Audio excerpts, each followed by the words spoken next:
टक्के मतदान उमेदवारांची भवितव्ये ईव्हीएम मध्ये बंद. 21 डिसेंबर रोजी मतमोजणी. किरकोळ अपवाद वगळता मतदान प्रक्रिया शांततेत.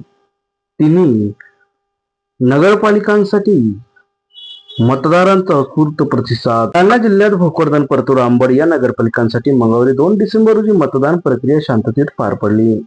तिन्ही ठिकाणी सरासरी 73% मतदारांनी मतदानाचा हक्क बजावला आहे. नगराध्यक्षांसह सदस्य पदांसाठी अर्ज भरलेल्या उमेदवारांचे राजकीय भवितव्य ईव्हीएम मध्ये बंद झाले असून दिनांक 21 डिसेंबर रोजी होणाऱ्या मतमोजणीनंतर मतदानाचा कौल कोणाला हे समोर येणार आहे.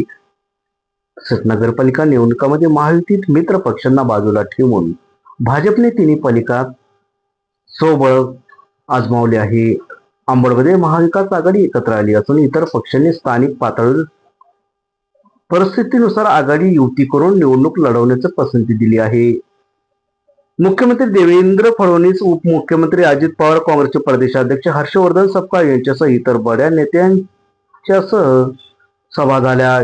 21 डिसेंबर रोजीच मतदानाचा कौल समजेल. भोकरदनमध्ये विक्रमी मतदान. भोकरदन नगरपालिका सार्वत्रिक निवडणुकीत नोंदवण्यात आलेले असून सोशल मीडियावर दावे प्रतिदावे प्रचाराच्या रंगणात एकमेकावर टीकास्त्र सोडण्यात आले होते. आता मतदानाची प्रक्रिया पार पडते न पडते तोच सोशल मीडियावरही दावे प्रतिदावे केले जात आहे.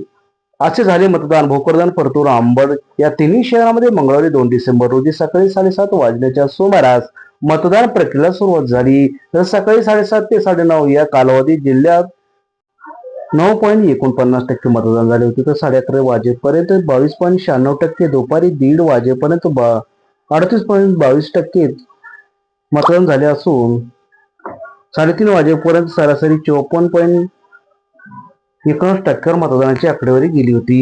आता प्रभागनिहाय आकडेमोड.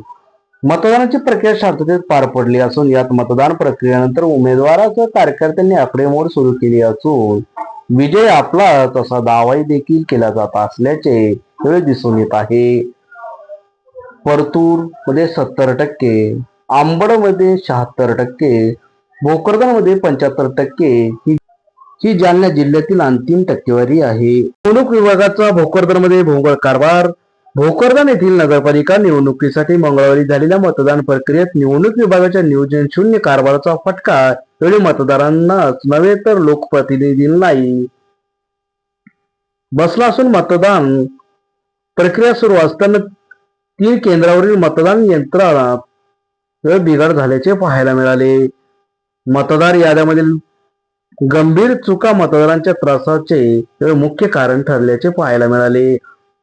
अनेक मतदारांची नावे त्यांच्या मूळ रहिवासी प्रभागऐवजी दुसऱ्याच प्रभागात टाकण्यात आली होती.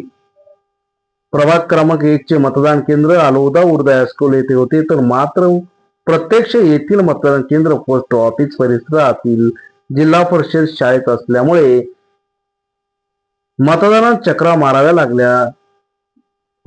ऐन मतदानाच्या वेळी गोंधळ निर्माण झाला. या त्रुटीमुळे मतदारांची तीव्र संताप व्यक्त केला.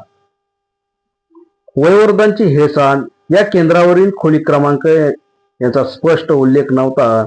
रांगेतील महिलांना वयोवृद्धांना बसण्यासाठी पुरेशी व्यवस्था नव्हती, ज्यामुळे अनेक जण तासनतास उभे होते. तर वयोवृद्ध मतदारांना केंद्रापर्यंत आणण्यासाठी कुटुंबियांना अतिशय कष्ट घ्यावे लागल्याचे पाहायला देखील मिळाले आहे.